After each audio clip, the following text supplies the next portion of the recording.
بنیادی مسئلہ اختلافی موجود نہیں۔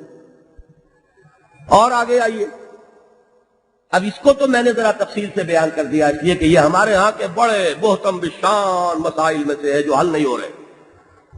باقی ذرا تھوڑی تھوڑی سی جھلک دکھاتا چلوں۔ ارادہ ہم بھی کرتے ہیں، ارادہ اللہ کا بھی ہے، لیکن وہ فعال لما یرید ہے، جو ارادہ کرے کر گزرنے والا، کسی اور کی یہ شان نہیں۔ سب کے ارادے اللہ کے ارادے کے تابع ہیں۔ اللہ کا ارادہ مطلق کسی کے تابع نہیں، اسے کہیں سے سینکشن نہیں لینی۔ میں نے جیسا کہ مثال دی ہے کئی مرتبہ، وہ فرعون جو خدائی کا مدعی تھا، وہ لاچار اور بے بس ہو کر رہ گیا، وہ حضرت موسیٰ کو قتل کرنے کا ریزولوشن اپنے وہاں دربار میں پیش کرتا ہے، اور درباری جو ہے وہ نہیں مانتے اور فرعون کے ہاتھ بن گئے۔ یہ مطلق شان اللہ کی، فعال لما یرید، وہ جو چاہے جو ارادہ کر لے کر گزرنے والا۔ مشیت، وہی بات جس پر کہ حضور نے ٹوک دیا تھا، میری مشیت کو خدا کی مشیت کے مد مقابل نہ لے آنا کہیں۔ اجعلتنی للہ ندن، کیا تم نے مجھے خدا کا مد مقابل بنا دیا؟ مشیت مطلق صرف اس کی ہے۔ یفعل ما یشاء، یخلق ما یشاء، بار بار ملے گا۔ یہدی من یشاء، یضل من یشاء، جس کو چاہے ہدایت دے، اس کا اختیار مطلق ہے۔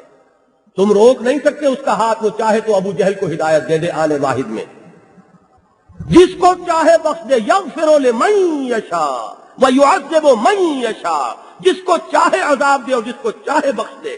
اگر وہ ابو جہل کو بخشنا چاہے کون روکے گا؟ اور اگر وہ کسی بڑے سے بڑے نیک آدمی کو جہنم میں جھونکنا چاہے، اس کا اختیار مطلق ہے، کوئی نہیں روک سکتا۔ یہی وجہ ہے، مسئلہ سمجھ لیجئے، یہاں پر ہمارے اور شیعہ حضرات کے مابین عقائد میں ایک بڑا بنیادی اختلاف ہے۔ وہ یہ ہے کہ ہم اللہ پر عدل واجب نہیں سمجھتے، جبکہ شیعہ جو علم کلام ہے اس میں اللہ پر عدل واجب ہے، مجرم کو سزا دینا واجب ہے، اور بے گناہ کو سزا نہ دینا واجب ہے۔ ہمارے نزدیک یہ نہیں ہے، وہ مالک الملک، مختار مطلق، مشیت مطلقہ کا حامل ہے۔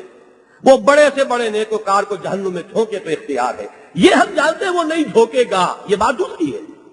ڈی فیکٹو کی پوزیشن جو ہے وہ کیا ہے، وہ اور ہے، لیکن اس پر کوئی چیز واجب نہیں۔ جب کسی پر کوئی چیز واجب ہو گئی وہ مطلق شان نہیں رہی۔ ہمارے نزدیک تو اللہ کی شان ہے ہی مطلق، اس کا اختیار مطلق کہاں رہا؟ وہ تو ایک قانون کا پابند ہو گیا، وہ تو جو قانون اس نے خود بنائے اس کا بھی پابند نہیں، جب چاہے توڑ دے۔ آگ میں جلانے کا وصف رکھا، جب چاہے اسے وصل کر لے۔ پانی میں سطح برقرار رکھنے کا وصف رکھا، جب چاہے اسے کم کر لے۔ وہ اپنے بنائے ہوئے قانون جب چاہے توڑے، اس کا مختار مطلق ہے۔ وہ اپنے ملک میں جس طرح چاہے تصرف کرے، اس کا اختیار مطلق ہے۔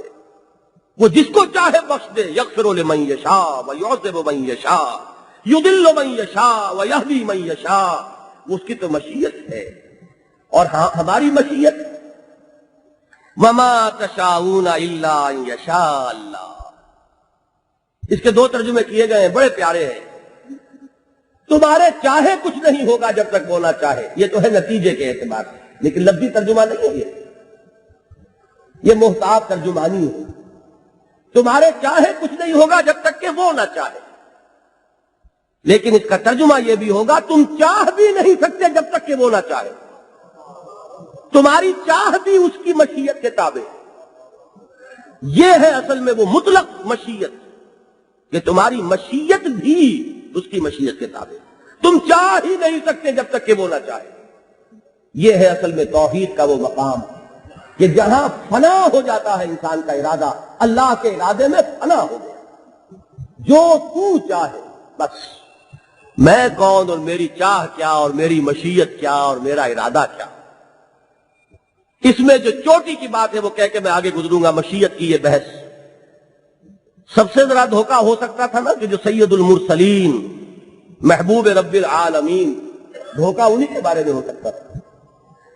فرمایا انک لا تہدی من احببت ولکن اللہ یہدی من یشاء، اے نبی آپ نہیں ہدایت دے سکتے جسے بھی آپ چاہیں، یہ اللہ ہدایت دیتا جس کو چاہتا۔ بات ختم ہو گئی، اب کہاں شرک کا امکان؟ قرآن نے تو ایسے ایسے راستے روک دیے ہیں، سد باب کر دیا ہے، دروازہ بند۔ اور یہ سارا معاملہ جو خاص طور پر میں نے پچھلی مرتبہ آپ کو بتایا تھا، حضور کے معاملے میں یہ انداز تخاطب ہے ہی اس لیے کہ کہیں شائبہ بھی پیدا نہ ہو جائے مغالطے کا۔